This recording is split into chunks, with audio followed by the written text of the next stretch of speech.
guys, this is Victoria and welcome back to my channel. This is Victoria's Pets and today's video is long overdue and it's something very different because as you can see right next to me, I just recently got a Betta fish and his name is Angel and he's named after Angel from Buffy the Vampire Slayer and my favorite magician, Chris Angel. And he is absolutely beautiful. I love him so much.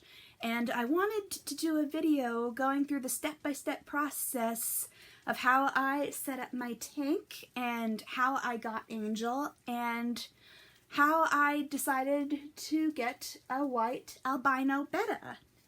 So the story about Angel here is I was originally planning on getting a tank of glow tetras and glow dananos. I wanted glowfish as soon as I saw them, and I get that a lot of people don't like glowfish, and I respect why they don't like it, but I also do believe that any kind of fish or any kind of pet in general can be a good pet as long as you take care of them properly and follow all the instructions and do your research and don't just get your information for care for an animal or a fish or whatever just from a pet store alone, because the thing is, people who work at pet stores, they don't have the right knowledge or education of the animals that they are selling. So that's something that I really wish that pet stores did, was if it was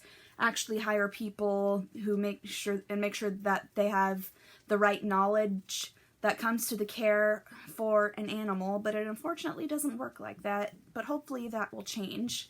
Anyway, I learned that if I wanted to get glow tetras and glow dananos, I had to get a 20-gallon tank because those kinds of fish are schooling fish, which means they have to be housed in a school, like a group up to 5 or 6, and a 10-gallon tank like this one is way too small for those kind of fish, and I don't have room for a large 20-gallon tank right now for fish. So then I discovered that the company that breeds glowfish were coming out with glow bettas, and I thought, perfect, I only need a 5-gallon tank minimum if I wanted to get a glow betta. But unfortunately, because I am Canadian and I live in Ontario, Glowfish doesn't sell any glow bettas in Canada, or at least not in Ontario right now for whatever reason that I don't know. I hope they will in the future. So I was thinking, okay, what else could I do? I needed to think about, okay, what kind of space do I have? And what kind of fish would look good under a blue glow light? And so I came up with this idea to get a white or a platinum Betta fish from this really cool video I saw on KG Tropical's YouTube channel. They are an awesome channel that talks all about fish keeping, and in one of their videos, Lisa is her name, she put together an entire glow tank without a glow Betta, and I thought, oh my gosh, how did she do this? What kind of fish did she use? Because I could tell by the thumbnail it was a white glowfish, and I thought, oh my gosh, that's it, that's what I need to get. And so I watched the video and I love how she put the whole tank together. She basically set up a tank exactly like this with glow decorations and the proper heating and the filter, everything that a Betta fish needs. And she used a white opal male Betta, and this guy here is a white or a platinum half moon Betta, and I thought, perfect. I looked and called every pet store that I knew that I had access to, and none of them had a white platinum Betta, and I was like, oh my gosh, I spent like 6 months. I had this tank set up since March. It was fully cycled and I was ready to get my fish. I couldn't find the fish anywhere. And so I went on this cool group on Facebook called Canadian Betta Fish or Fish Lovers or something like that. And a bunch of people recommended me these different websites that are Canadian websites that carry these amazing Bettas. And I finally got one, and he was here in like 2 or 3 days, and so now he has a happy home in this beautiful tank. And I thought it would be a good idea to talk about the proper care for a betta fish. Betta fish cannot be kept in a little cup or a little vase. People will actually use fish for decorations at their wedding, and they'll put the bettas in these little cups or vases at the table, not thinking what they're gonna do after the wedding, what's gonna happen to the fish. People think that since betta fish in the wild, they live in little mud puddles, and so they can live and survive in just a little cup and they'll be fine. That is not true at all. Get that out of your head.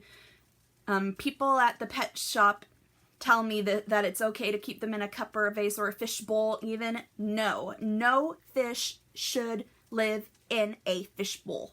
No fish bowls, no cups, no vases. They need a proper tank like this. So as you can see, Angel here, he lives in a tank that is 10 gallons, but 5 gallons minimum is totally fine, so that's like half of this. But the reason why I chose a 10-gallon tank was because I wanted a lot of decorations in my tank. So just like any animal that lives in a house like a tank or a cage, the bigger, the better. So I decided, okay, a 10-gallon tank is what I will use. Now, another thing to remember is that your fish also needs a heater to keep the tank at the right temperature, because bettas are tropical fish and they like warm water. So I got a heater, and of course every fish, including bettas, need a filter. A lot of people think that bettas don't need a filter, and that's not true. They absolutely need a filter. So my tank actually came with the filter, and as you can see, it's a little bit large, and the proper filter that most people would recommend for a betta would be a small sponge filter, because you don't want the flow to go too quickly, because it'll blow the fish all around the tank and will stress it out, and when a fish gets stressed, a fish can get sick and could even die. So what I did instead, since the filter came with this tank, I thought, what can I do to slow down the flow in the tank? And then I found this cool tip where you take a piece of plastic water bottle and you hang it inside onto the filter, like right where the water flows out, and that will slow down the flow of the water, because even though bettas like a filter, even though bettas need a filter, they can't have one that goes too fast. They like a little bit of a flow, just a small little flow. So I made sure that the water level was perfectly right up to the spout of the filter, so that way the water wouldn't have too far to go and too fast to travel to flow back into the tank. And I was worried that the water bottle idea wouldn't work, but Angel swims behind the filter and in front of the filter all the time, and he's just fine. So thankfully for that piece of water bottle, I didn't have to spend money on a brand new filter, which made me really, really happy. Another neat thing that you probably can't see, right about there, yeah, it's probably showing up a little bit on the camera. I have a cute little leaf hammock that he can rest on if he's feeling a little tired, because bettas like to hang out near the top of their tank, near the surface of the water, because they require oxygen to help them breathe just like humans. But they can't breathe out of water entirely, just like any other fish. But they do like to have a little bit of oxygen, so that's why I have a little leaf hammock where he can hang out close to the surface, and it's far away from the filter so he doesn't get blown around, and he can just chill out and rest and just hang out and just enjoy and relax and enjoy himself.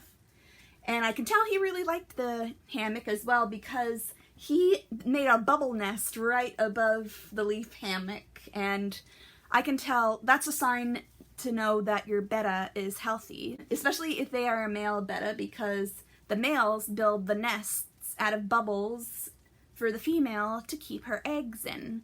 So obviously I'm not going to be using Angel as a breeder fish. He lives in this tank entirely by himself, so he's a lucky fish to have this whole tank to himself. But bettas make bubble nests just because it's in their nature to do it. And so when they're preparing for a female to drop their eggs, that's a pretty normal sign that the betta is healthy and happy and doing good. So yeah, I absolutely love you. Yeah, he comes right up to the tank to see me. Whenever I walk past it, he'll actually swim up to the tank to see me. It's like he's coming to say hello, which is really cute. He also knows when I'm feeding him, he'll swim right up to the surface, and I'll hold my finger with the food just above the tank, and he'll see it, and I'll drop it and wait for him to eat it, because I want to make sure that he actually does eat, and that the food just doesn't go to waste and just rots and just makes the tank dirty. So if you want to have a betta fish, I mentioned that you need your heater, you need your filter. Well, when you have your water and your decorations, your heater and your filter, everything you need that your heart desires, you're going to think you're ready to put your fish right in there, but hold on, because your tank needs to cycle first. I don't know why I've been cycling this tank since March, because it usually is supposed to be a lot quicker, so I'm not quite sure why it took so long, but I think one of the main reasons, it could be more than one. One was that everything in this tank was brand new and all set up fresh from the store. Usually a tank will cycle faster if you pre-use some things that were already in a used fish tank, and that will make the cycling process go faster. I think that was one thing. It was just taking a little extra long because everything was brand new. And another thing was that I did a water change too soon. I followed the directions from a fish cycling article on a website, and I guess I didn't follow the instructions correctly because I changed the water a bit too soon, so I kind of had to start all over again, which was a little bit of a pain. But I am telling you guys, no matter how long it takes to cycle your tank, be patient, because patience pays off. Because you don't want to get your fish and spend all this money and time trying to get all the stuff for your fish, and then you put the fish in and he dies because the tank isn't cycled properly and the water isn't conditioned properly. Trust me, it is well worth the wait. It should take about a couple of months normally. Definitely get all the supplies and everything before you get your fish. And I knew I definitely wanted to cycle my tank before I bought the fish, because I didn't want to risk getting the fish and then it instantly dying, because this guy was pretty expensive to buy because he's a white betta. And I knew if I'm going to be spending a lot of money on the fish and the supplies I need for the fish, I better make sure that I give the proper care that this guy needs. So that is how I got my fish. I hope you guys enjoyed watching this video, and I hope this video is helpful to you if you are deciding on getting a fish. If you want to see more videos about fish keeping, leave me some ideas for videos in the comments below, and I will see what I can do, because I really am interested in making more videos about my little friend here. And yeah, don't forget to like, subscribe, and hit that notification bell so that you're always notified when more videos are coming, and I will talk to you guys in the next video. Bye!